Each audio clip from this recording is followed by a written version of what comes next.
right under our noses.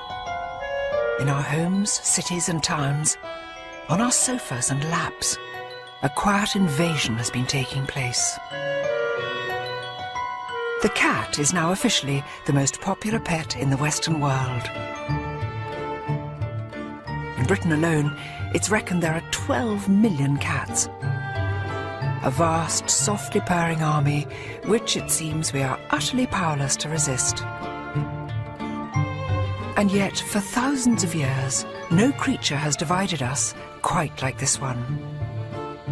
Are they regal, or simply cold and remote? Devoted pets, or as irrepressibly wild as their big cousins? How am I to capture the essence of this puzzling creature, one that so many adore and so many others find deeply unsettling? To do that, I'm turning cat detective. Unravelling this feline enigma everywhere, from the magical tombs of ancient Egypt. Oh, brilliant, it's all done by reflection. To a bizarre medieval cat festival in Belgium. From the cats who formed a Chicago rock band, to a cat in fancy dress. Must be so strange being slightly deaf inside a pink rabbit hat. I'll be tracking down the amazing big cats too, coming face to face with the lord of the Mayan jungle. All the strength and majesty of these creatures, you can't believe how beautiful they are. And armed to rasping tongue with the world's fastest cat. I'm trying to talk normally with my arm being licked by a cheetah. All to discover exactly why it is that cats divide us so much, and how one of nature's most efficient serial killers ended up as our favourite fireside companion. This is my journey into the world of the cat.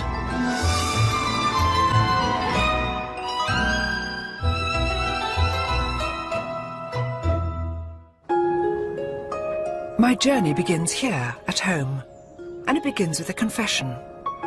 We don't have a cat. Well, not anymore. For 18 years, we had a gorgeous cat called the Bee.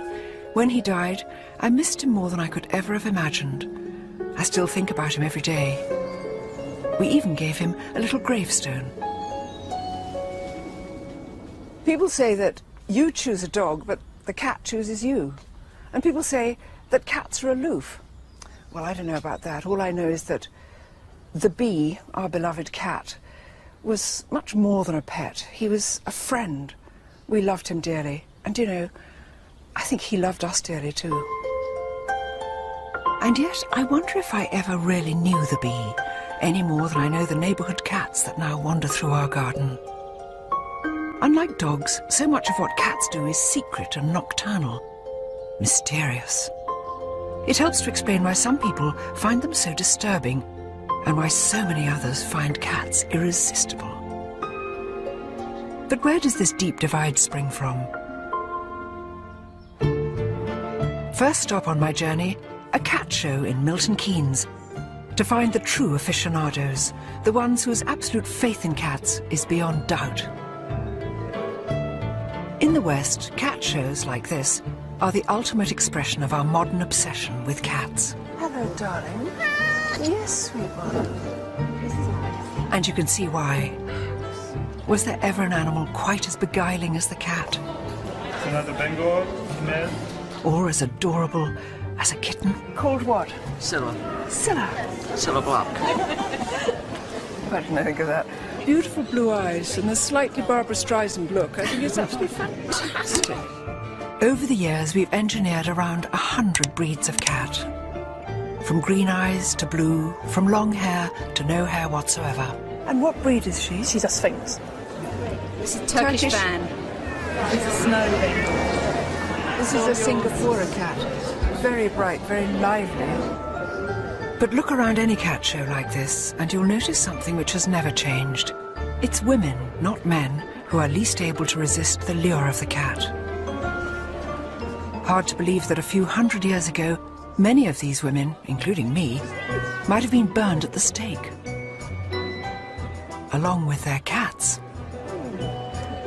Because the terrible truth is, despite thousands of years of our deepest devotion to cats, there's a very dark side to our feline obsession. Thankfully, we don't torture witches and their cats anymore, But once every 3 years in Belgium, people gather to remember a time when we did.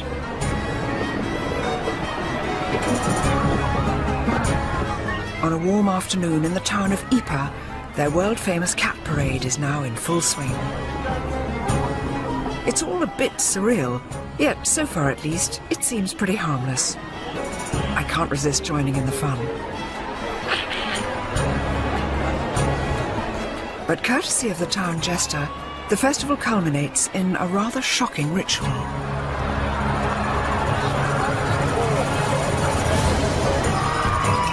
In Ypres 500 years ago, 9 lives wouldn't have been enough for even the sturdiest of cats. Europe had gone witch mad, and here in Belgium they took to slinging live witches' cats off the tops of high buildings. In fact, it wasn't until 1817 that this barbaric ritual was stopped. It's an unlikely thing to commemorate, but thankfully today the cats here are merely toys. It's so strange because even though this is a sort of carnival day and everybody's having such fun and they're only toy cats, a knife of fear and pain goes through me. Just to think that a short time ago they were throwing real live cats out of here simply because of the superstition that cats contained evil spirits. And it wasn't just the Belgians. In the Middle Ages, it was believed that Satan often took the form of a cat. And all over Europe, they were tortured and ritually killed in their thousands, often also burning alive the poor innocent women who owned them. Was there ever a creature which divided us so much? For 1,000 years we persecuted the cat as an agent of the devil, and yet nowadays we go all gooey over them in cat shows. For good or evil, we've long believed that cats have some sort of mysterious magical powers. But where on earth did that come from? Who owned the first cat? And when? And where? Egypt, the land of the pharaohs. It was here 3,500 years ago that wild African cats first shimmied and sashayed their way into human company.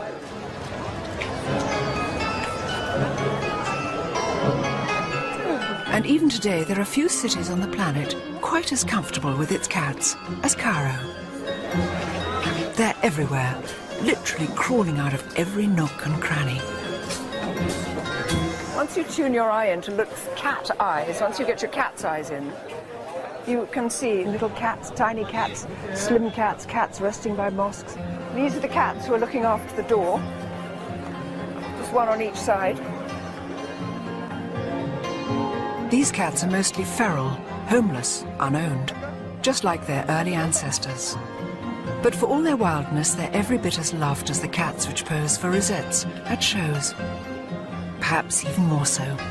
It's just incredible how many cats there are and how many people treated them so kindly. This charming gentleman here who's got a special paper bag full of meat so that he can look after them, and they're in beautiful condition, little dapperly patting away.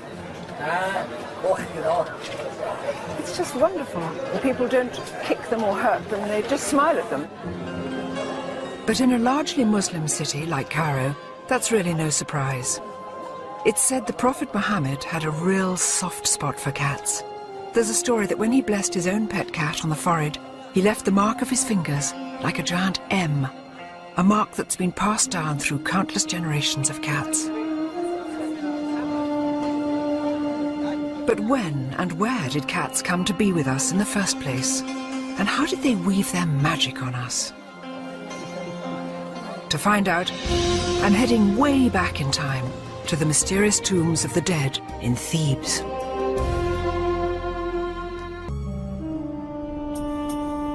Before they came to live with us, cats foraged for their living in the blistering heat of the Sahara Desert. Hardly surprising then that the rise of human civilization by the Nile seemed like easier pickings. But the early Egyptian farmers got something out of it too. Grain silos attracted vermin. The vermin attracted hungry African wild cats. And before long, a rather remarkable relationship had been formed. A relationship first recorded in an extraordinary location.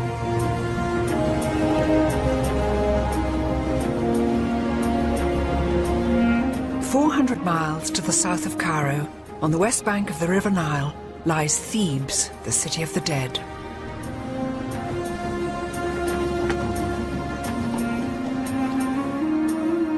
It's here that the ancient Egyptians buried their pharaohs and their aristocrats in lavish tombs.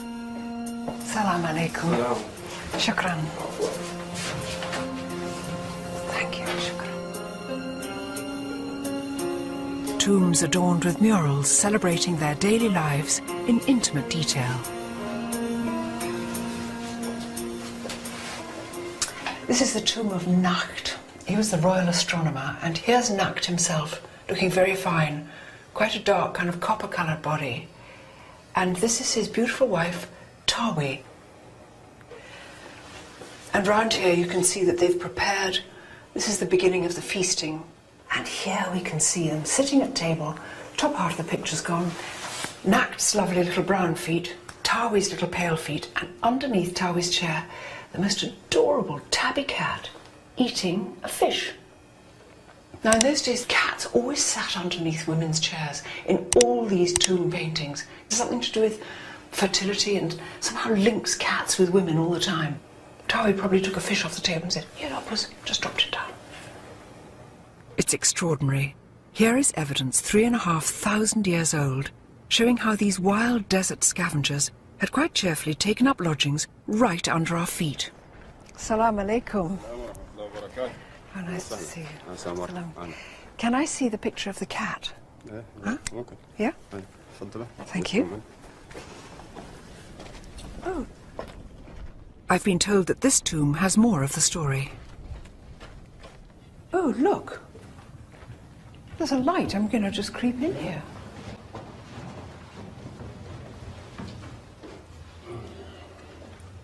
With a little mirror magic, all is revealed. How brilliant. It's all done by reflection. Look at this. So this is a hunting scene. Now there's birds all flying up, chaps throwing sticks at them. And here's a gorgeous little cat. There is a story that the Egyptians used to use cats, maybe to flush out the birds, but they used to take them hunting with them. They've also seemed to have taken their tame rat with them, I don't know. Sometimes, of course, I think cats just take it upon themselves to follow human beings, so they might have just gone on his own accord. But I suspect that these might have been hunting cats. Who knows? It's not difficult to connect the cats in these ancient murals with the cats in our own back gardens. Predatory, solitary, yet at the same time affectionate and gentle. And it's not that hard to understand what happened next either. Maybe it was the big eyes or the mesmerizing way cats move, but the Egyptians very quickly elevated the cat from beloved pet to divine god. A goddess, in fact, naturally. With both a serene face and a frightening face. A goddess whose cult would last over 2,000 years, longer so far than either Christianity or Islam. Today its worshippers are long gone, unless you count the ladies at cat shows. But here in the Egyptian Museum in Cairo, I can still see the evidence of this mighty feline goddess with two faces. This is the lioness goddess Sekhmet, and she is sort of the scarier side of cat divinities. And she's supposed to be powerful, she protects women, and she of course brings warfare and plague, if she so chooses. And she's got a Uræus snake on her forehead. So that could kill? Yes, that would sort of be a don't mess with me kind of thing. Yes. And right now she's wearing his nice sheath dress and sitting down and being beautiful, but of course the implicit in it is because she is a lioness, she can strike out and kill. And does she have an alter ego? Yes, her alter ego is much nicer and calmer, sort of the cat goddess in a tamer way, and that's Bastet. Bastet, the cat goddess. Statuesque, sublime, the quintessential cat. Bastet was the symbol of love and beauty and music and basically self-indulgence, as you'd expect from a cat. So this is the kind of goddess a lot of people would be having in their house shrines. But look at these ones up here. These are just exquisite. They're fabulous. They're terribly lifelike. I've seen cats looking just like that. Do you like cats? I do like cats. I'm allergic to them, but I like them. In ancient Egypt, pet cats were adored. Whenever one died, the entire family would shave their heads in mourning. But not all cats were pets. There were other cats, bred to be offered to Bastet in the hope of earning her blessing. Unfortunately, to do that, they had to be dead. When they went to the temple of Bastet, they made offerings of mummified cats. And the idea was that because a cat was taking the message, the god would pay much more attention to it. And were these tame cats or cats around the temple? How did they get the cats for the mumming? They probably bred them in catteries, and you would have just thousands and thousands of cats there. We have x-rayed them, so you get a sense of what's inside. And it's really quite surprising. Look at that. What is a bit awful about this particular one is the neck has been broken because they couldn't always wait for cats to die. So we have some cat mummies where their heads have been bashed in or they're being strangled. Little cat. That one's an interesting one because... oh my God, what is it? Well, you can see it's a jumble. When they didn't have enough cats, they would just gather up a few bones and mummify that and make it look beautiful, like a cat should be.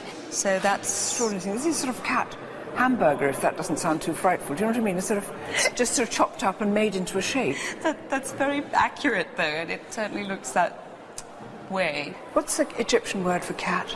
Meow. Is it? Because it really is. It sounds familiar, doesn't it? The cat with two faces. Cats as angels and cats as demons. Egypt is the home of the original prototype cat, the Mao, and whatever shape or pattern your pet cat is, it's descended from this ancient line of stripy tabby. In Egypt, the land where cats first walked amongst us, there are many who love them, but there are also others who are out to destroy them. Although in some countries Maos can fetch well over £1,000 a kitten, here in Cairo they still run wild in the streets. Unfortunately, some government officials think the only way to control them is by shooting and poisoning them. From a house in the Cairo suburbs, Maged Abdelrazek is on a mission to rescue them. Oh, now look, this must be one of the newest arrivals. Yes, this is our newest guest, Ida. Ida, You how wanna old is hold her? she? Yes, I do. She's about 7 weeks old. Ida. 7 weeks old. Yes. And she was found? She was found by Yeah. a lady when she was about 5 days old, and I had to take care of her. You did this yourself. You fed her, what, with a little pen dropper? Yes, like about 6 or 7 times a day. Well, she's triumphant. She's quite got a little fat tummy. She's overfed now. But tell me, what makes a Mao cat The Mao cats are the only naturally spotted cats. with striped legs? Yes, that's right. So Yes, they're that's half a correct. leopard and half a tiger. Yes, it's a little tiger. Can take her home. Little You wanna adopt her? Ida. I do like anything. I hope the Egyptian government finds a better way to look after these beautiful Mao cats. After all, this was the land where we first welcomed and then worshipped this strange, paradoxical creature. 3,500 years later, are we any less torn and divided by this humble beast? Is there anywhere that still accords cats the same adoration as Bastet? Or still harbours fears about their monstrous powers? To find out, I'm travelling to the other side of the world, to the country where the cat is very definitely the queen bee. For an animal that sleeps up to 20 hours a day, it's truly amazing the fuss cats have caused. We've bowed before them as gods, we've treated them as devils. Surely in the 21st century, those strange beliefs must be a thing of the past. Well, not quite. On the face of it, Tokyo is one of the world's most high-speed, high-tech cities. But look in virtually any shop or restaurant and you'll find the ancient spirit of Bastet, a little Japanese cat that's so famous it's been exported all over the world. Maneki Neko, the lucky cat, has one paw raised to beckon in good fortune. So for most Japanese, cats are lucky. In fact, they're now so besotted with the real thing, the demand for pet cats here is one of the fastest growing in the world. I've recruited local cat lover Mary Corbett to help me explore a city where the feline obsession knows no bounds and where no self-respecting cat should be caught naked.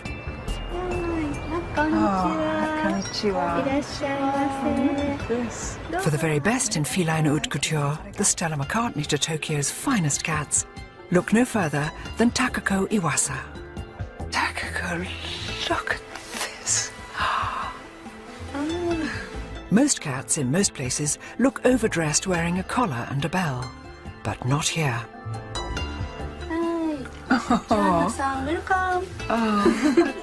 For Takako the cat tailor, cats aren't just lucky, they're the objects of adoration.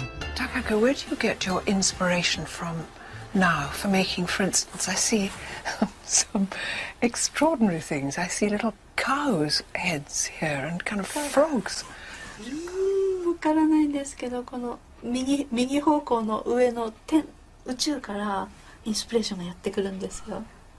She's not sure, but she received something on the right side of her brain and it seems to come from outer space. May we see some of your beautiful clothes on a cat? Whoa! This handsome, rather long-suffering Scottish foldier is Kotaro, clothes hanger for all Takako's boy cat costumes. Yay! Oh, you look fine, darling. You look quite unlike a cat. He's taken his hat off. Rather like sort of Tom Kitten. He doesn't have to take his clothes off. One of her most popular outfits is a frog. Good cat. Oh, darling, good cat. Oh my God, he's turning into a mouse now. I wonder what this can do to a cat frog. Mouse cat. Oh, you look beautiful. We must never laugh at them, but look how fine he looks. He looks so beautiful. 似合うでしょ? But who can resist a smile when the lovely Prin, short for princess, models her tiara?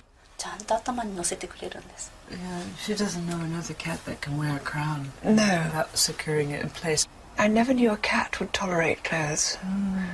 And I think Prin is remarkable, don't you think? Yes. Tranquil and very beautiful. Good girl. Must be so strange being slightly deaf inside a pink rabbit hat. It's hard to imagine the wild street cats of Cairo dressed like this. And yet in both cities, cats are revered like nowhere else. Lucky Cat, Maneki Neko, like a modern Bastet, is everywhere, bringing blessings to the Japanese.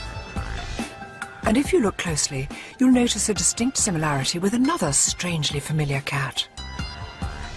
Oh, look, Mary, Hello Kitty. Everybody knows Hello Kitty, and she's been chosen as new poster girl for Visit Japan campaign. Oh, look, little kitty like this, with its own little kitty bag. And Maneki Kitty? Maneki Kitty, with the good luck. Yes, picking in the good luck. Fishy Kitty. Oh. Strange, that. Beanbag? Beanbags? Beanbag. Yes. Oh, look, in a kimono kitty. Gosh, it's everywhere, isn't it? And look at all these up here. Hello Kitty, everything. Just toys and little purses, exercise books, pencils, pots, things, stuff, earrings, dangly bits. For children of all ages. The strange thing is, something's going wrong with me because I really want this stuff now. I've actually got I've got quite a lot of thousands of... And Hello Kitty's just the beginning. Thanks to the lucky cat, Maneki Neko, Japan is filled with a positive energy of cuddly, happy pussycat characters. Cat toys, cat robots, cat cartoons. And is he based on Maneki Neko? Yes, I understand he was inspired by the Maneki Neko, so he brings good fortune. But much as it looks like a cartoon character, the real Maneki Neko is not a toy. Its roots are powerful and old, the stuff of samurai lords and storms. And it's a story which starts here in a quiet little Tokyo suburb, setting for the serene and entirely unexpected Zen Buddhist temple of Gotokuji.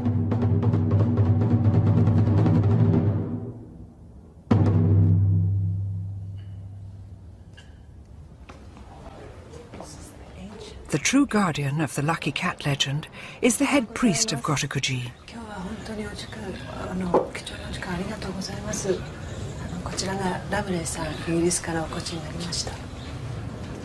In the grounds of the temple is a little shrine dedicated exclusively to Maneki Neko. Shofguden, so this is the building that brings good fortune. Oh, lovely. It's beautiful. The real Holy of Holies, the Lucky Cat's altar, is hidden inside the little temple. Look at this. Cats, cats, cats. The head priest explains how the legend first began. Over 350 years ago, this was an impoverished, very poor temple, and there was just one monk here, and he shared what little food he had with this cat. And he said to the cat, well, one day I know you will bring us great fortune. One day he heard a lot of noise outside the gate, and the cat was there beckoning these lords who were riding by on their horses. The Lord followed the cat's beckoning, and just as they came in, lightning struck the tree that they had been under. So they would have been killed? Yes, well, that's what the Lord thought, and he was very, very grateful for the cat having invited him in. It's a fabulous story. You can see why the Japanese took Maneki Neko to their hearts, always in the hope it would save them from disaster too. Look at these cats. From all over Japan, pilgrims travel here to seek the blessing of the lucky cat.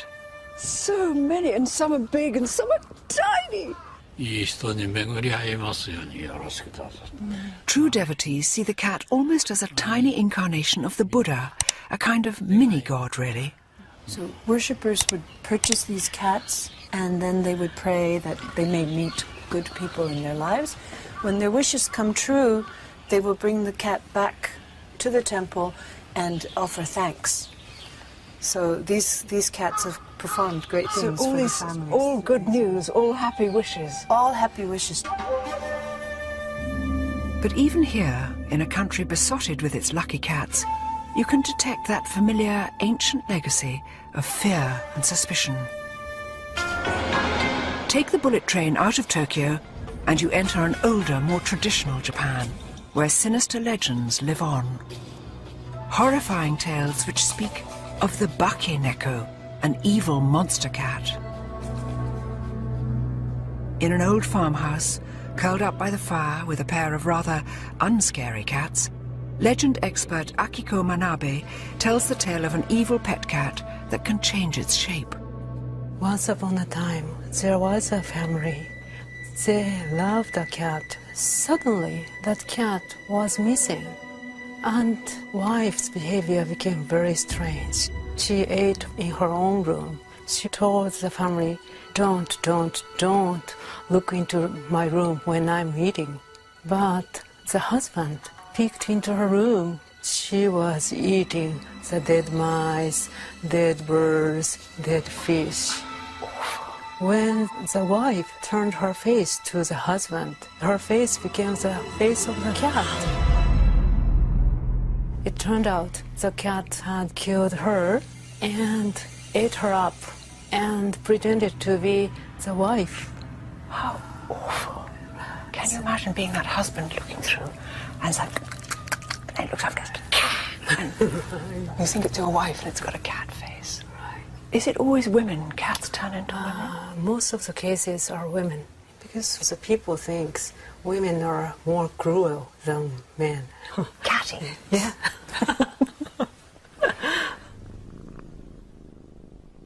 It seems there's such a contrast between the happy, smiling cat who brings you love and luck and this darker side.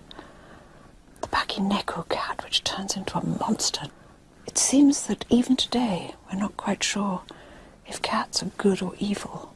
I know what I think, but who knows?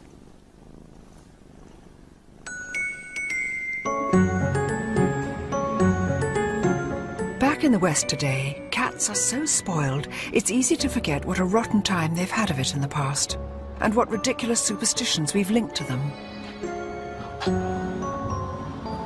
We all know about witches' cats and black cats crossing your path, but that's just the beginning. Back in the old days, they were routinely flinging cats out of belfries. They used to say that a cat could suck the breath out of a sleeping baby, and that to eat the warm brains of a cat would make you invisible. They said that planting a live cat in your garden would keep down the weeds. We've forgotten now, but for hundreds of years, we used to be terribly cruel to cats. Ever since the pharaohs, we've been unable to agree about cats. And we still can't really decide whether to love them or loathe them. How could something so innocent and beautiful be so divisive? One man who thinks he knows the answer is top feline expert Roger Tabor. Roger, we've seen cats treated as gods and goddesses. We've also seen them demonised and treated as the devil. Such extreme feelings to the cat. Why is that? It's crazy, isn't it? But in reality, they're just the flip sides of the same coin.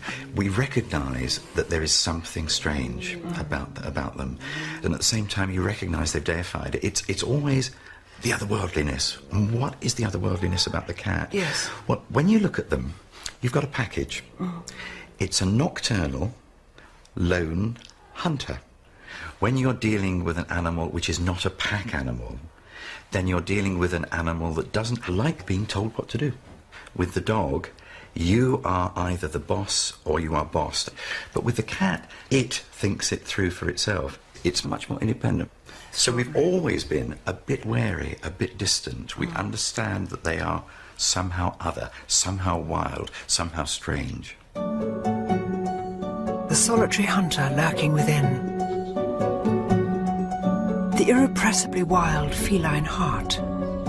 Is that why we find cats both inspiring and perplexing?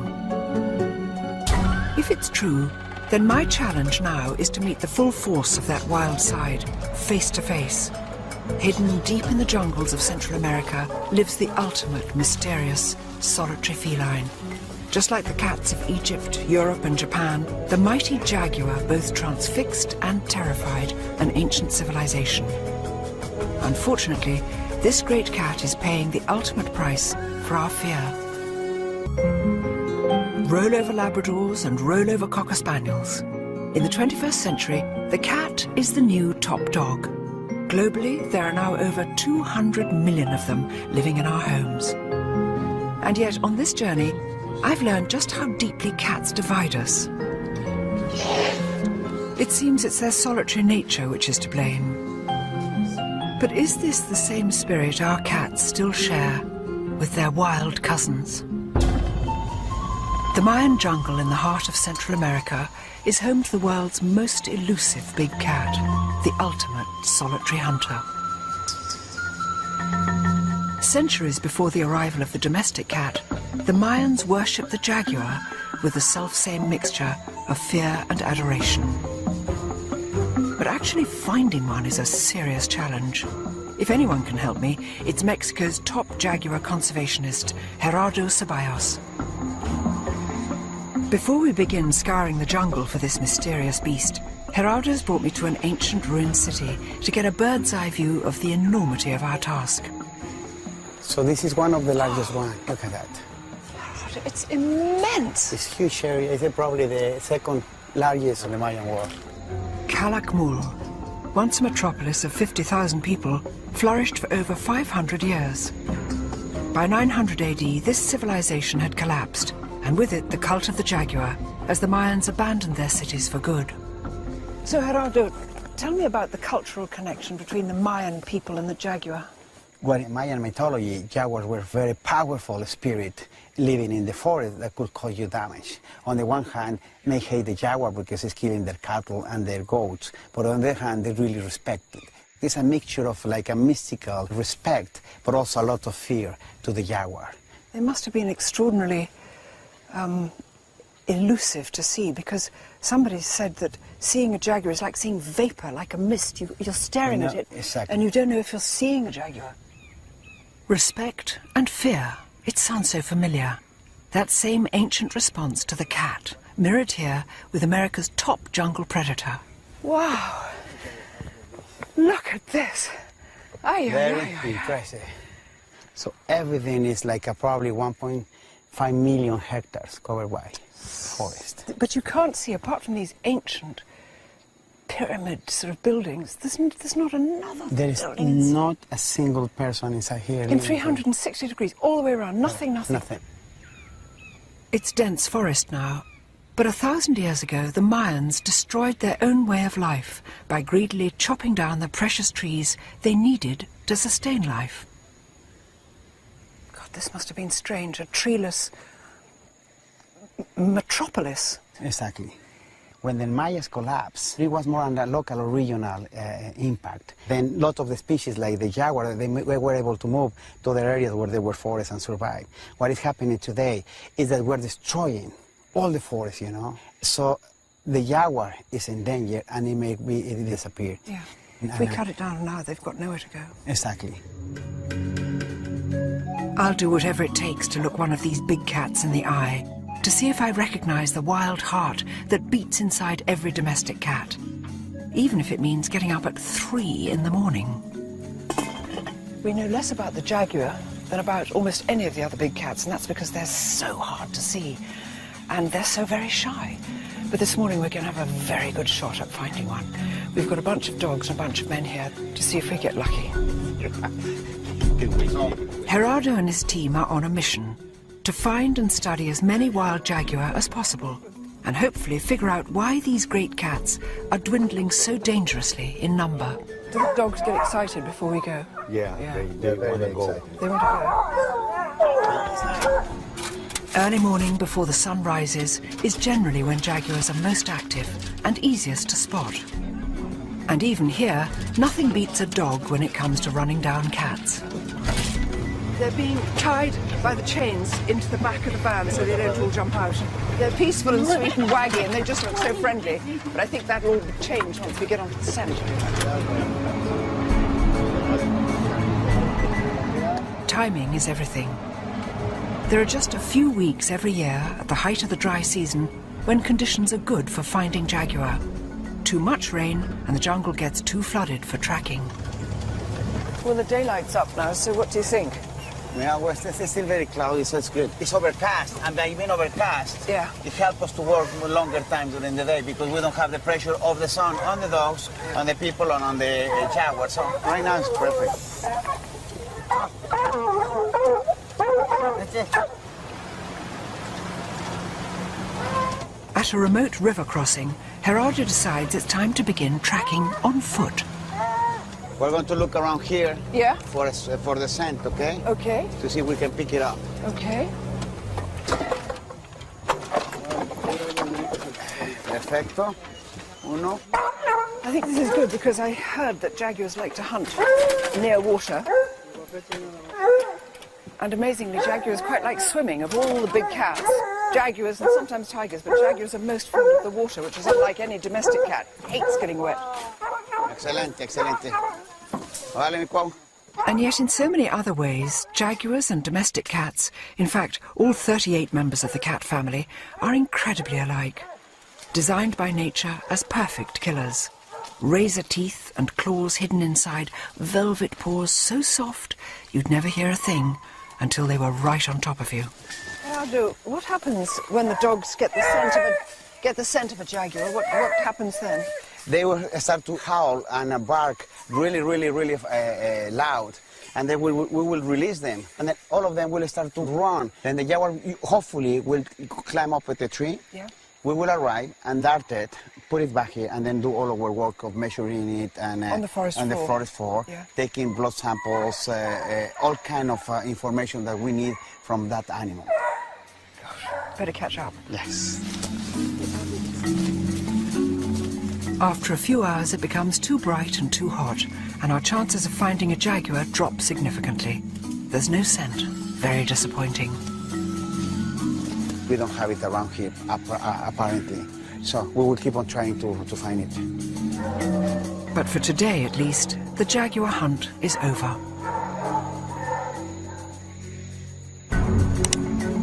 Next morning, we're up again at the crack of dawn, followed by several hours tracking through the forest.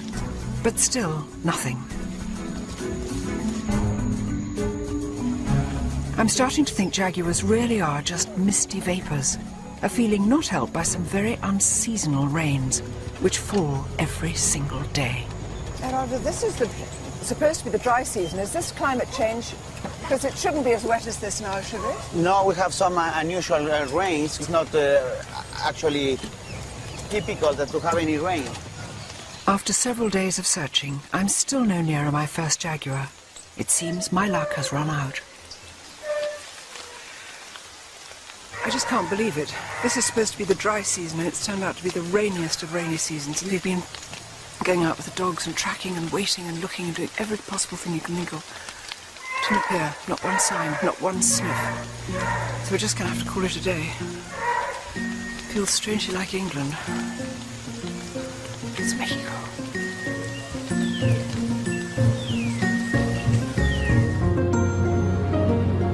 But my luck may be in after all. It seems there's another project not too far away that could help me see what I came here for. We're leaving Mexico, where we didn't manage to see any jaguar. We're flying to Belize, where I know we'll see some. They won't be in the wild, but it'll be the next best thing.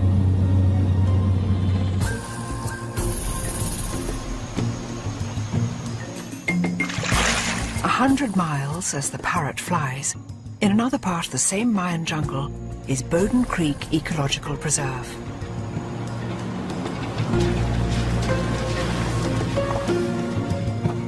"13,000 acres of virgin rainforest saved from destruction over 10 years ago by this man, Ken Karras.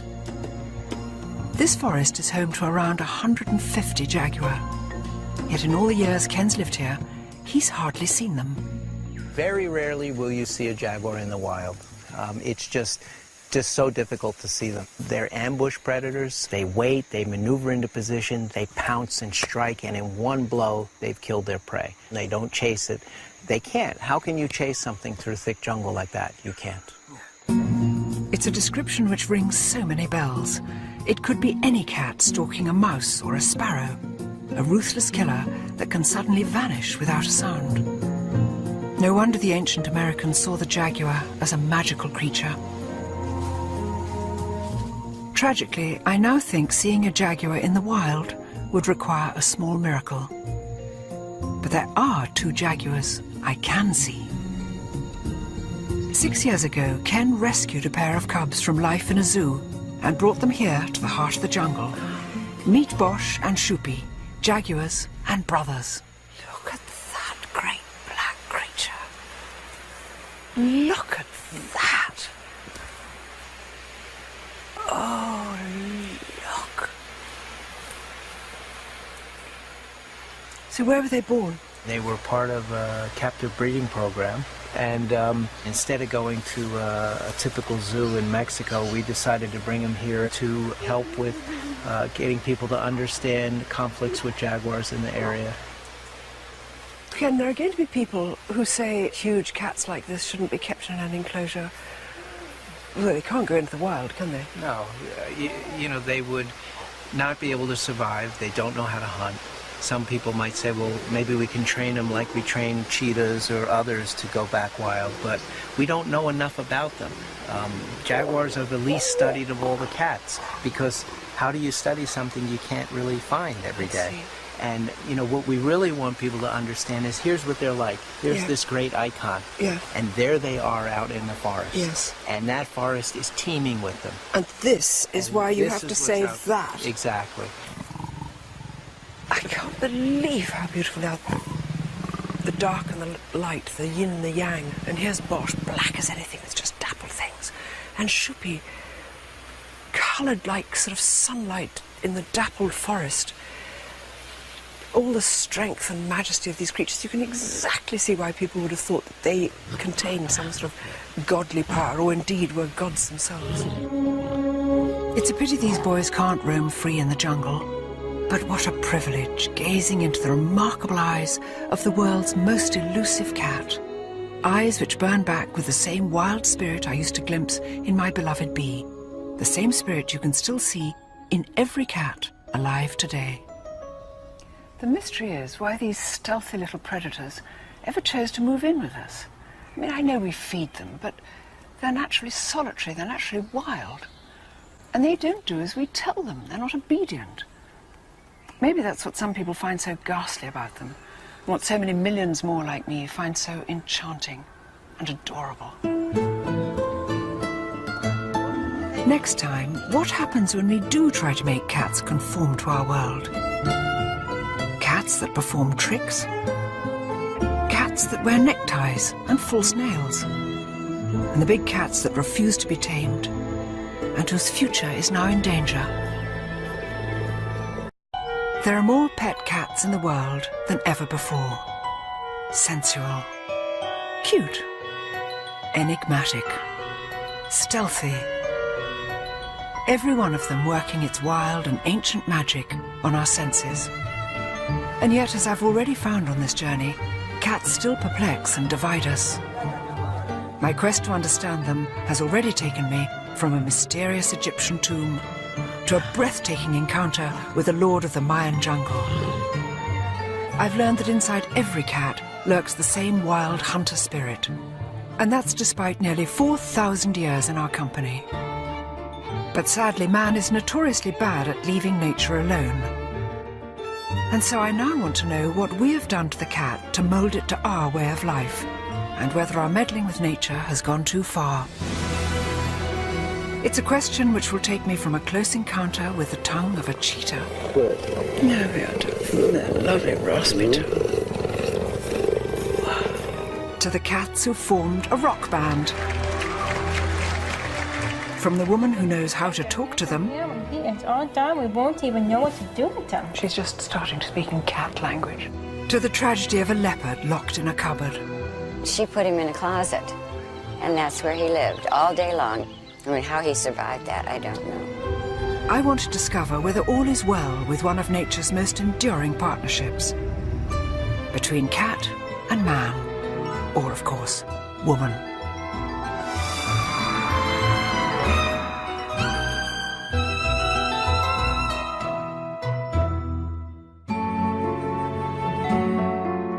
If you stop to think for a moment, it's incredible that cats live with us at all. Under the genetic microscope, they've barely changed from the wild, solitary creatures that once roamed the Sahara. Back then, there were no cat packs, no cat herds. It was a true loner until it found us. It is the weirdest of relationships. I love them madly, but I think we're kidding ourselves if we think that cats are remotely interested in what people want from them. Millions of us own them, but they're not really ours. After all, they don't really need us. They could look after themselves if they had to. But that doesn't mean we've stopped trying to master them, which begs the question, would a cat ever take orders from a mere human? To answer that, I'm in Chicago on a bitter winter's day. It's been said that cats are far too smart to do the dumb tricks we get dogs to do. But whoever said that hadn't been to see one of Chicago's oddest cabaret turns, a circus performed entirely by cats. It looks as though preparations for today's show are already well underway. For the record, I usually have little time for performing animals, any more than I have for zoos or wild animals in captivity. But a cat circus intrigues me. Cats are so famously uncooperative. I'm curious to know how ringmaster Samantha Martin persuades them to do anything at all. Hi, Samantha. Hi. Hi, Joanna. Hi, nice to meet you. You're getting stuff ready for the show? Yep, big show today. This little white face listening to you talking. Who's this? Oh, this is Tuna. Tuna. She's the star of the show. Is she? Mm-hmm. Hi, Tuna. Tuna. And what makes Tuna such a good cat for performances? She's very consistent. She has no fear issues whatsoever. Where some of the other cats, some days they perform, sometimes they don't. It's free will. You know, we open up the cage. If they don't come out, that means they don't want to come out. So we close the cage, we move on to the next trick. But Tuna always wants to... She rang the bell. I'm sorry, that was the cat ringing the bell. Tuna, will you ring the bell? Yes. She's like, attention, attention, come on. Here, Tuna, go back to your light. That's quiet. Tuna, she's just switched the light on. Sweet cat. Oh, Tuna is brilliant. She really is. How do you get a cat to do what you want it to do? I can see you're giving her small rewards. But... Oh, it's a lot of it has to do definitely with a special treat. You can train a cat to do just about anything you can train a dog to do.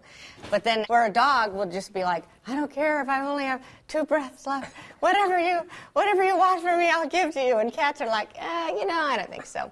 Dogs will work for love, where cats work more for, they want to pay off. They want to see the contract up front. They're hard negotiators.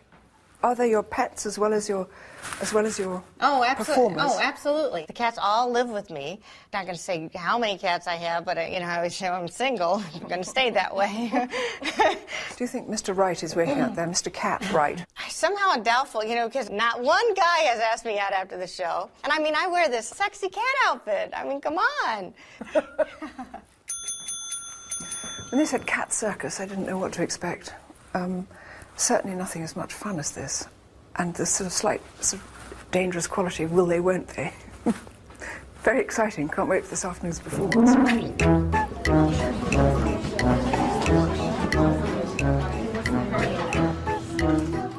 Does it matter that your average cat won't fetch a stick or catch a ball?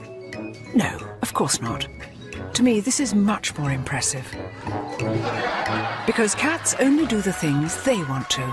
And that, in my eyes, is what makes them truly smart. Even so, Tuna and the gang doing tricks is great for a cold Chicago afternoon. But surely cats, compared with dogs, are a bit useless. After all, nobody ever saw a cat bring down an armed robber or guide a blind person across the street.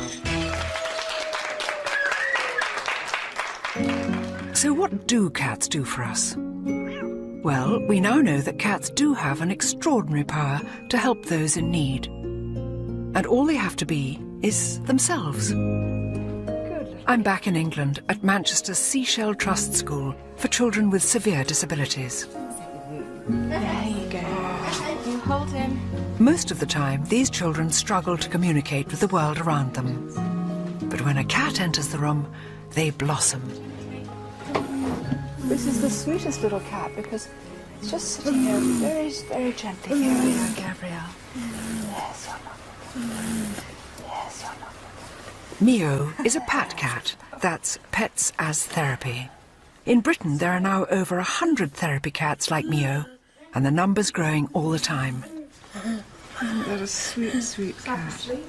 And the cat is very, very gentle, very peaceful, this ragdoll. He's obviously used to it. And you can feel lovely thrumming purr of this creature through here. Yes, he's purring, yes, he's purring.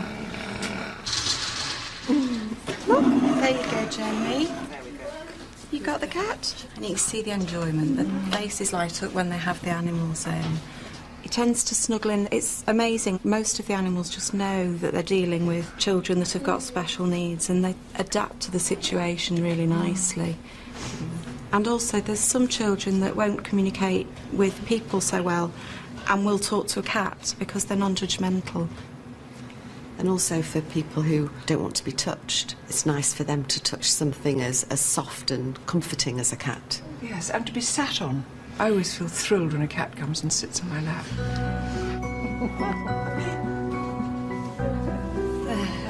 How about that? It's deeply moving to see how the warmth and softness of a cat can stir such pleasure in these children. That's lovely. Thank you.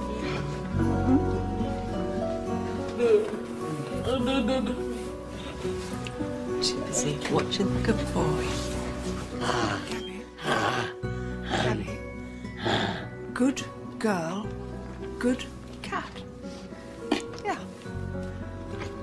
Did that make sense? No, I didn't say it right. Yes. Did it? Yes. Good. Surely anyone who's ever stroked a purring cat can understand this.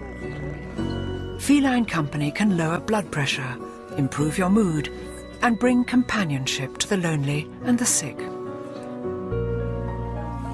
But if cats can change our lives, how have we changed theirs?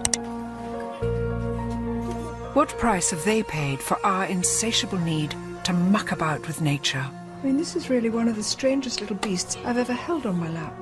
Instead of us trying to redesign the cat, perhaps we should try to understand how and why nature designed them in the first place. So with my whiskers, if I had whiskers as well, I'd be fantastic.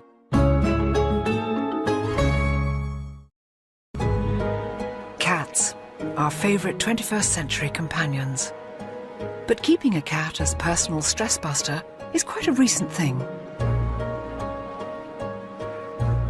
For thousands of years, we used them almost exclusively for one job, and one job only: pest controller. And for that, they were supremely designed by nature as one of the world's most efficient killing machines. What is it that makes a cat a triumph of evolutionary engineering? That's something I can now literally see for myself, thanks to the pioneering work of scientist Alvaro Casinelli and his peculiar invention, a cat's whiskers headset. Alvaro, will you explain this extraordinary headpiece?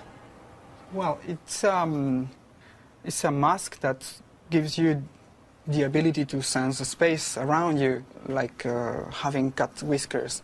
Of course, you don't see them because they are made of light and motor vibrators. So when something gets close to you, it starts vibrating. The closer you get, the more it vibrates. Should we push it on? Yeah, that's right. It looks a bit Hannibal Lecter, but you know, yeah, I like the look. It's to be used in the dark, so nobody will see you. Perfect. That's okay. It looks beautiful. So now I will just switch on the motors. Are you ready to have superpowers? Oh, don't. Oh, God. Oh, God, how weird. Yeah. The mask is sending everything wirelessly to this computer. So try to approach your hand or, over your mouth. So this is the sensor near your mouth. Oh, oh. This one. How can I try it out? Well, we will try that on the corridor. A cat's whiskers are the most incredible bits of kit. They're so sensitive to tiny air currents and electrical fields, the cat can sense objects even without touching them, and in total darkness. Now, I'm going to find out what that feels like. This is a very strange feeling. So now you have to walk in front of you till the end of the corridor. Yeah. Okay. So first whiskers on, and then let me switch the light off. Tell me when the light's off. They are off now. Back in the lab, Alvaro monitors my every move. I can't see a thing. I can feel the buzzing. Right. And I mustn't use my hands. The temptation, of course, is to use your hands. Oh, I can feel something very close to me there. So away from that, away from that. That's a big thing there. I get away from that. Something there. Nothing here. Come on, be bold, Lumley. I can't tell you how frightening this is. If you could hear my heart. It's absolutely hammering. At last it's lights on, and not a moment too soon. You get lost. You don't know where's your direction, where you're You don't know if for. you've... Is that all? Is that all? Yeah, also on the elevator, you get stuck there and there. I didn't go into the elevator, did I? No. Yeah, you went to the fourth floor and you came back. No, you had a cup of coffee and I No, it was strange how frightening it was. It's strange how odd.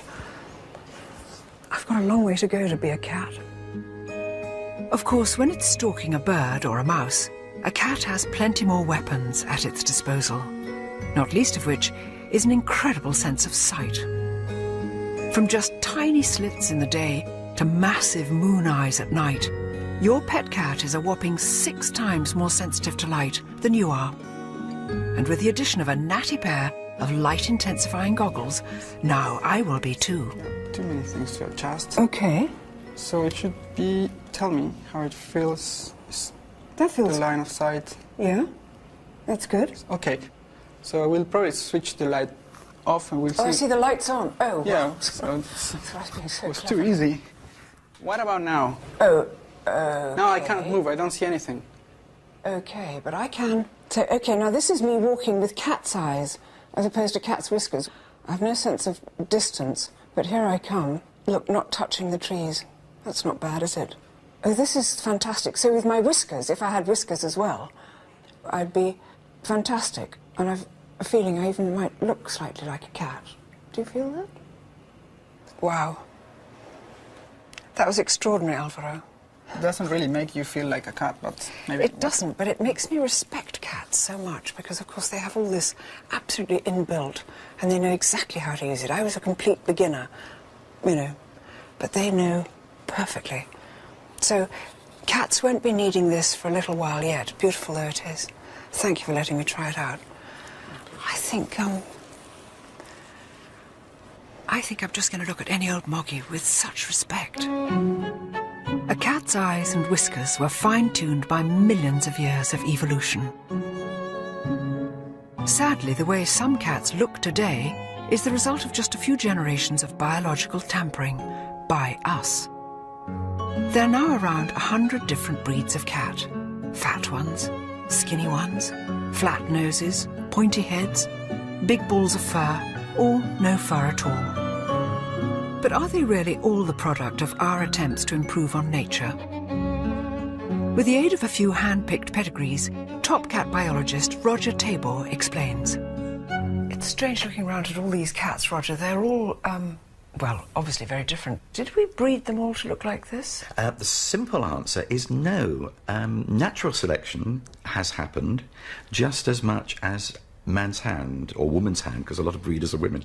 For example, in a hot climate, you will find, by and large, lighter cats, slimmer cats with shorter coats. When you move away to the chillier north, there's this whole group of really heavy-built, long-hair cats that evolved. And then some of them, of course, we've changed ourselves. But in a funny way, they're all roughly the same size.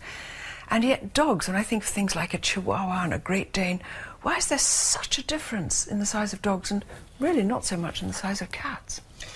Dogs are different because through the centuries, dogs were selected for jobs. Yeah. So you had big dogs doing big jobs and little dogs going for yappy down holes and things as opposed to ripping things apart. With cats, there has not been this selection pressure by us to get the animal working. Because all we really wanted them to do was to look after our grain, didn't we? Absolutely. Mice and rats was our cat target. And they come as one size, so as long as the cat can get them. Do that. And therefore, actual positive breeding in the way that we do it now is very recent.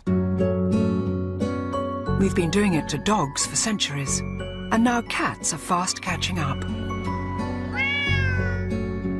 By playing mix and match with genetics, we're designing ever more exotic shapes and sizes.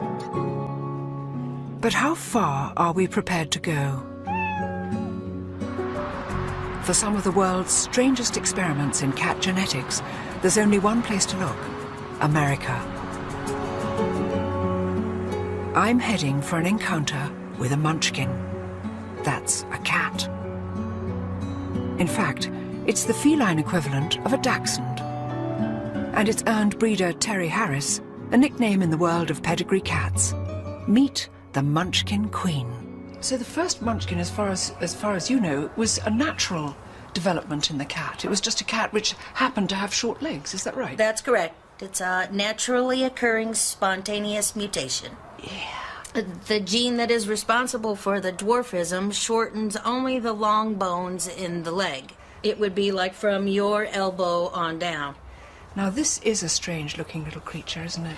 He is different looking from a cat, isn't he? He is a Sphinx hybrid, bred to a munchkin, so he has no hair and very short legs. I mean, this is really one of the strangest little beasts I think I've ever held on my lap. But of course, this cat he's not even got any whiskers. No. So this little person obviously goes about his life in a quite different way. I'm starting to see why Terry's called the Munchkin Queen. It seems there's no combination too strange for her to try. This is Maisie. Maisie has 3 mutations. Maisie? She has the folded ear gene from the Scottish Fold. Yes. She has the dwarfing gene from the Munchkin. Yes. And she has this wonderful curly coat from the Le Perm cat. Yes. Look, even her whiskers are munchkined. Little one, look at you, Maisie. Can I hold you, baby? Look at those little ears. This is such a little sweet cat. Little sweet cat. Now, Terry, a lot of people would say, but cats are so beautiful in their original cat shape. Why would you want to make them have short legs? Well, I am a neophile, which means that I like things that are very different and non-traditional. I just think that they're just adorable. They're comical. They come in all different colors, short hair, long hair. And just from the moment that I saw one, I just had to have it. This mutation doesn't bring about any kind of illness, does it? No, they don't have any limitations other than perhaps the distance that they can jump. Now, I'm a short woman. I can't jump as far as a tall woman. But we jump, nonetheless. Is it right? Do you think you're playing God? If I felt that I was doing something wrong, I would not do it. No. I think that as long as the cats are healthy and happy, there might be a little something for everybody. I do worry that we're taking things too far. If this is the Dachshund cat, what on earth comes next? A Chihuahua cat? A Great Dane cat? Is nature's work so unsatisfactory that we must constantly meddle with it? Next stop, the cat being made to look like a lion. Handsome man. Hi, Romy. And the lion someone wanted to behave like a cat. Just living in a basement. Living in the basement. People are extraordinary.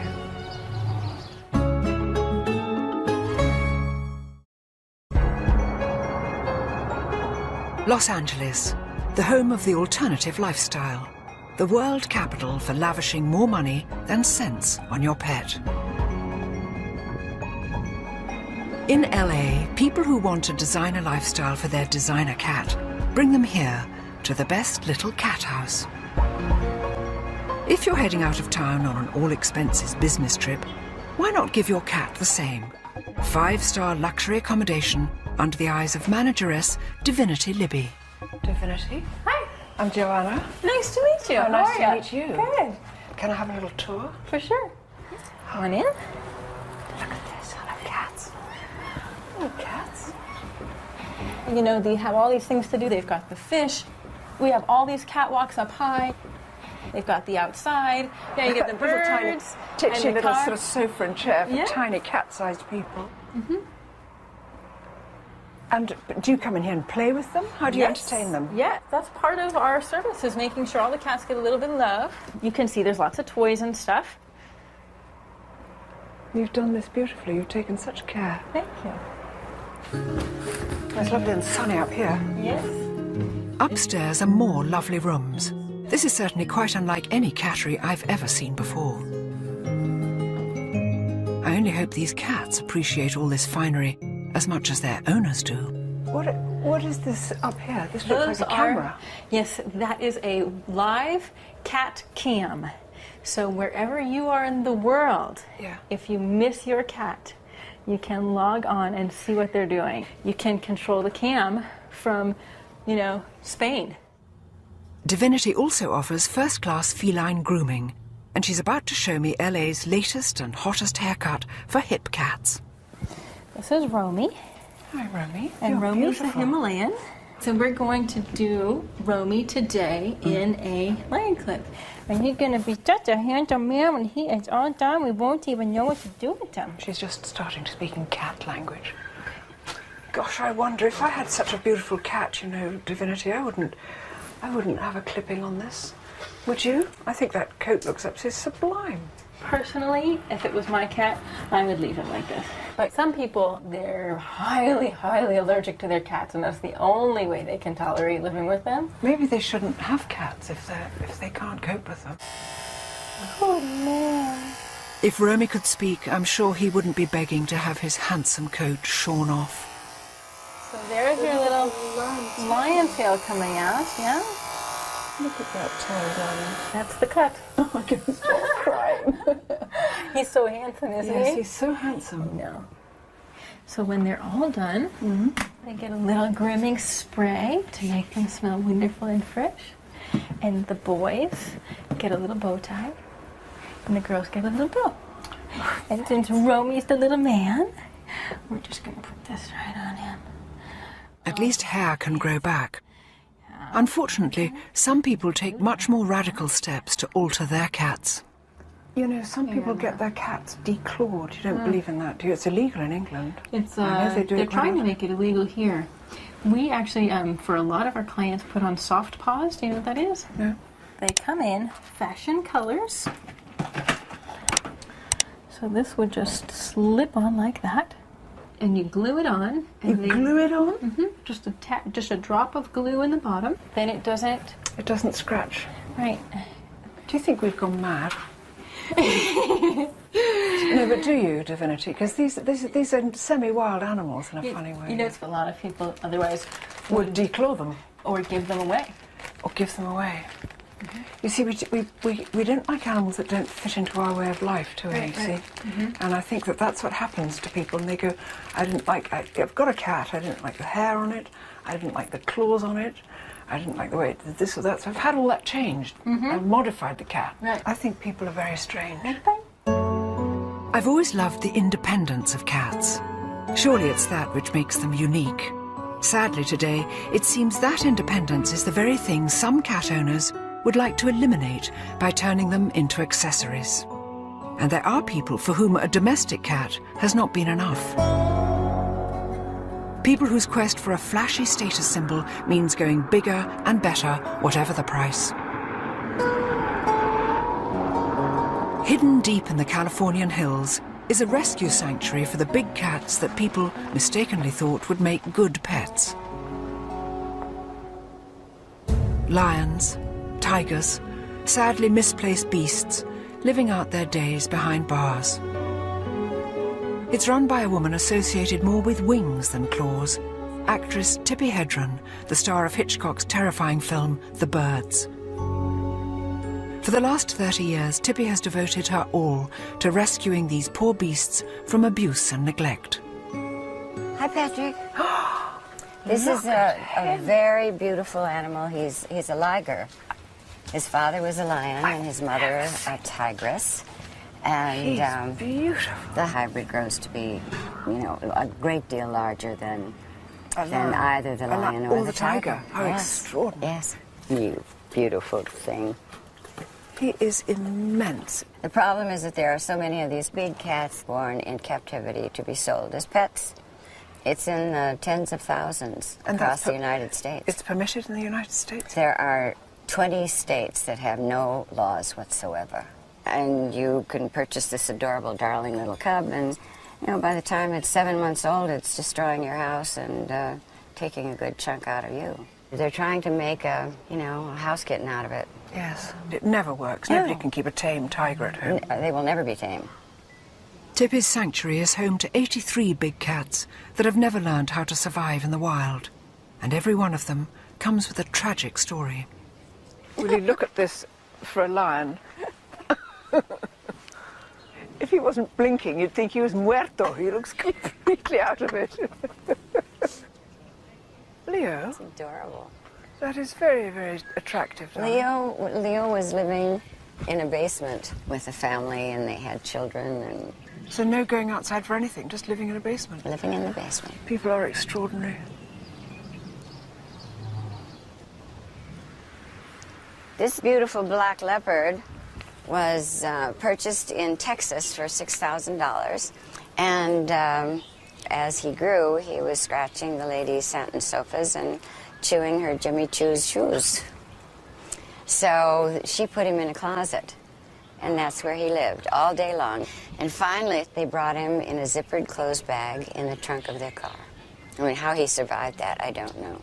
It must be very difficult to know when to draw the line, because you must want to rescue every animal in need, but you've got a limited amount of space and a limited amount of money. Limited amount of money. Yeah, what do you do? It's so huge that I can't even think about how we do it. People say, how do you do this? How do you manage this whole thing? Because it's emotional, it's maddening, it's frustrating, it's a constant worry. It's 24/7. Yeah, it is 24/7, 365. Even celebrity pets are not immune. When a certain superstar's mansion hit the rocks, these two beautiful tigers ended up here without a single cent of support money, or apparently even a phone call to see how they are. There are some terribly sad stories which have brought these creatures here, but yes, now that they are here, this is truly a sanctuary. It's a kind of Garden of Eden you've made for them here.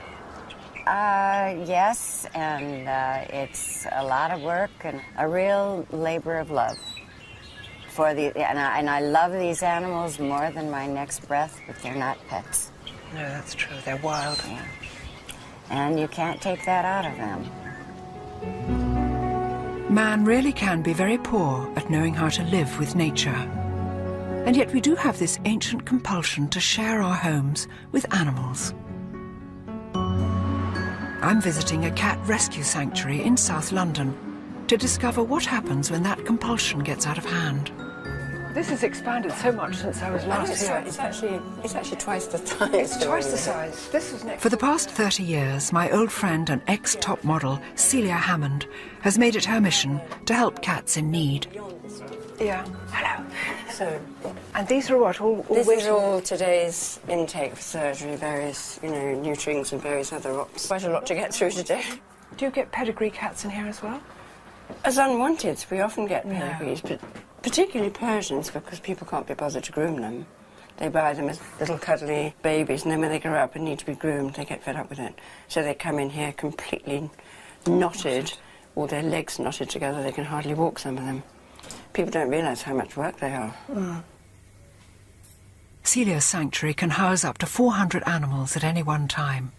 As well as a neutering programme, Celia aims to rehome as many unwanted cats as possible. I find them completely bewitching, and walking past the cages and those little level eyes staring out, you think I better just take some of these home. Well, this is wonderful. I'm weakening. Are you really weakening? I am.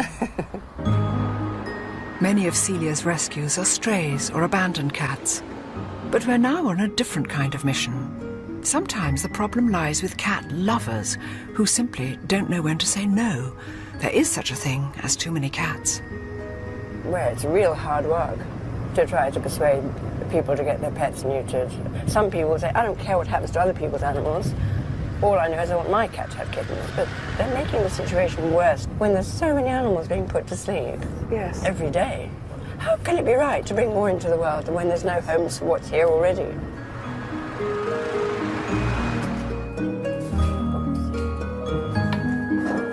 We've come to meet Valerie, whose collection of cats is not going down too well with the neighbours. Hi, Valerie. Hello. Hi. Hello. Hi, Valerie. How are you? How nice to see you. Oh, look, you've got a little person here. Yes. It's so cute, this one. Called what? Oh, I'm giving it a name. You haven't got names. No, it's not a baby. Oh, come in. Valerie now has 21 cats crammed into her tiny flat. At the moment, they all look clean and well fed. But without some drastic measures, soon she won't be able to keep up. Look. Cats galore. Hello, kittens. Hello, cats. And are they mostly related to each other? Yeah. They're all one big family. One big happy family. But Valerie, look, you absolutely love cats, don't you? When did you fall in love with cats? Can you remember? I love cats from when I was a little girl, really, But I started off with one cat. And my one cat had 5 kittens. And I got that cat done. But the kittens now, I didn't know how young they had start off with having kittens. And it accumulated, you see. This is like that thing of when I was going to St Ives, I met a man with 7 wives. 7 wives had 7 cats, or 7 cats had 7 kits. And suddenly it just goes out and out and out, doesn't it? Yeah, but I'm having no more kittens now. I can't afford them. They eat a lot. So what are you going to do? You're going to get them neutered? Yeah, I will be getting them neutered. I've got 2 neutered already. Was it 3? But Celia's very helpful in that section there. We're going to get them all done, Valerie, aren't we? Yeah, need to get them all done. It makes I sense, can't take yeah. They eat more than me. I feel sorry for myself in the supermarket when I look. It's all cat food. I hope people don't think it's for me.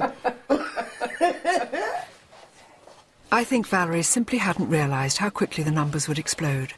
But for some people, and strangely enough it's nearly always women, compulsive cat hoarding is now a real and recognised clinical condition.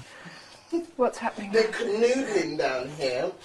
They're not muted yet, and they're canoodling. Canoodling. Stop it. Valerie, I think we've got to stop the canoodling eventually, haven't we? Because yes, too much canoodling and you'll suddenly have 4,000 I'll be cats. slim. I won't be eating anything. With 2 more of Valerie's cats off to be neutered, hopefully this particular cat family will stop spiralling out of control. It's all right, darling. We've been seduced by the cat, by the untamed heart it shares with its big cousins. It's a privilege to live side by side with them, but with that comes responsibility. And that's true whether they sleep on our sofas or simply walk on our land. Next stop, the ultimate wild cat country, Namibia. This is just staggering. It must have been like this since time began. Where I'm about to come face to face with a cat we're in danger of wiping off the face of this earth. I hope you like flies. I don't mind flies.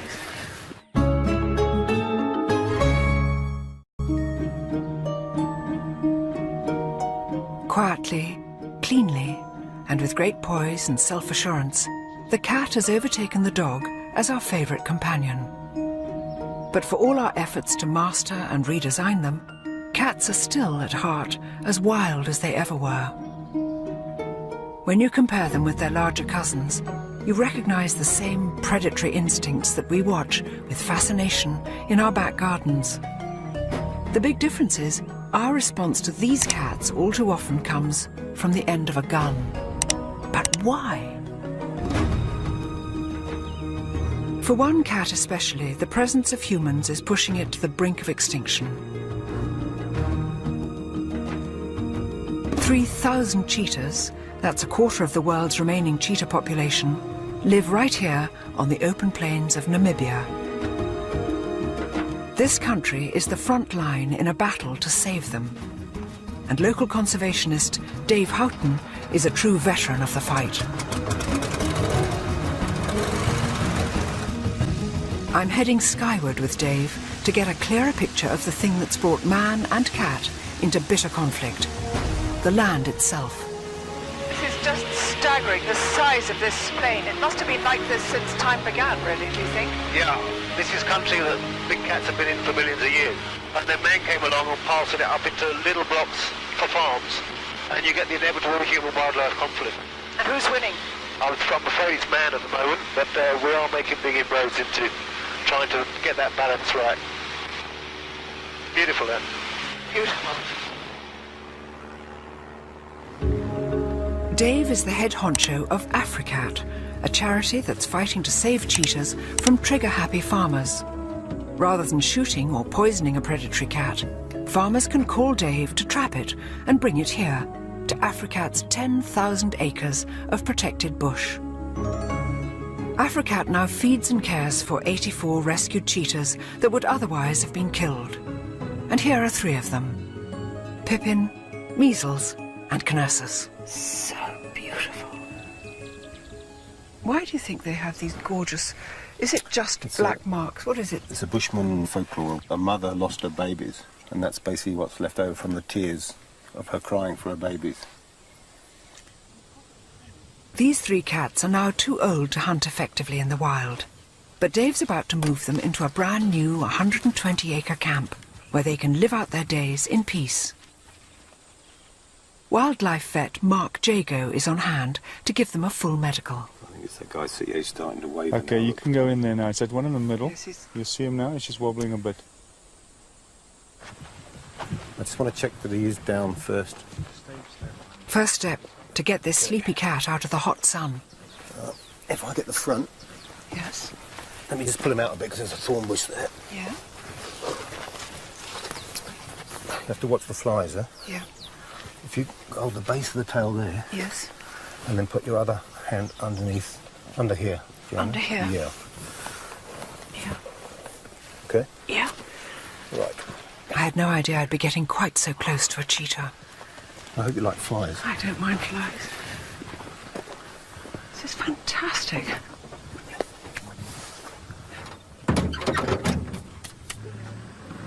Next, we head off to the clinic for a full health check. We're going to start here with the eyes. Check the eyes out, make sure there's no injury, anything like that. And you can see how the pupils are incredibly clear. 100%. Right. To make myself useful, I've agreed to some heavy-duty grooming. I thought I knew how to detangle cat fur, but this is different. Golly, some of these are pretty much in, aren't they? Yeah. What do? You just drag them out? You No, watch it like a butcher. Like that. I see. It's funny how quickly you feel completely at home. You think I'm just combing a cheetah's tail here, just scragging out the dead flies and the burrs. I've only ever seen these things on film, you know. I think respect is the first word that comes to mind to these creatures, isn't it? Whenever possible, Africat releases rescued cheetahs well away from the farms where they were captured. But sometimes the young, the infirm, or in this case, the elderly, become too dependent on us to survive on their own in the wild. Which is such a shame. Well, tell me, an animal like this, which does 80 miles an hour, how can it ever live a natural life in captivity? It can't, can it? So you can keep it groomed and healthy and alive and everything, but it won't be living like a cheetah.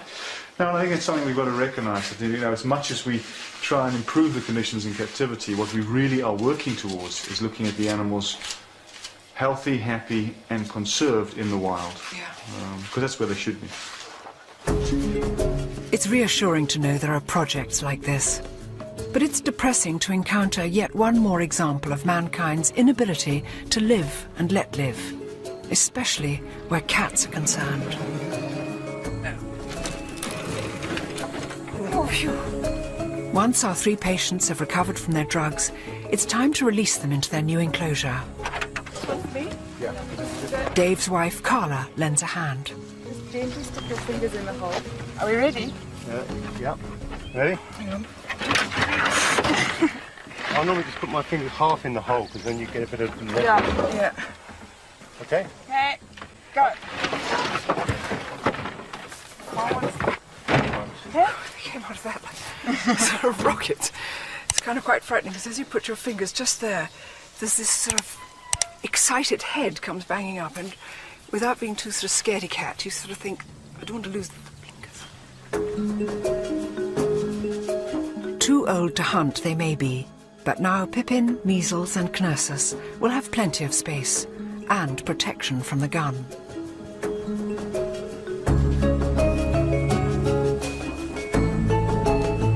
In another Africat enclosure, I'm waiting for Dave and Carla, who've promised me a special treat. God, look at that. This wonderful thick purring sound. Hello, Tony. Come on, we can spend later. Sit in the shade. Come on. Pugsley and Gomez, rescued as tiny cubs when their mother was killed by a farmer. There was no choice but to rear these 2 stunning creatures by hand, which has made them pretty much as tame as a cheetah is ever likely to be. There's my boy. Yes. There's a good boy. Look at your eyes. They're huge, aren't they? Where's my boy? No, we aren't. They're lovely raspy too.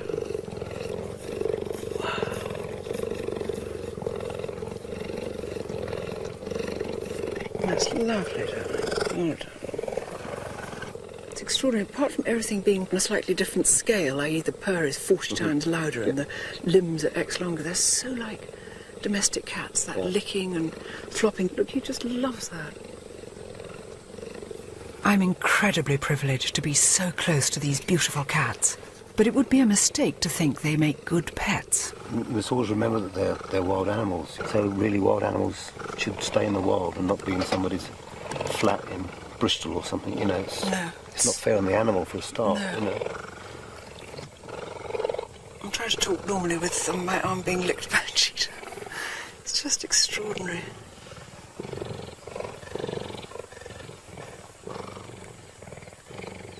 This is so good of them to come and... well, there we are. Just like a cat.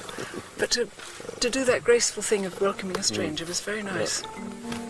I've seen and held and been licked by so many cats on this journey. This cat is so much bigger, but in a way, it's no different from any of them.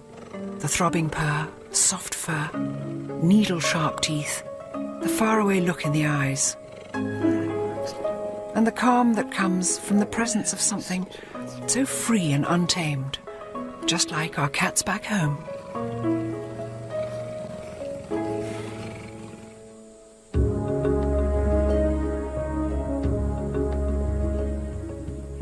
Well, it's been amazing seeing the big cats here. Utterly, utterly thrilling.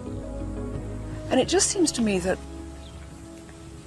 we seem to have made our peace with domestic cats. They've come down out of the wild and we know exactly how to live with them. We love them dearly and they love us. We haven't quite managed that with the wild cats.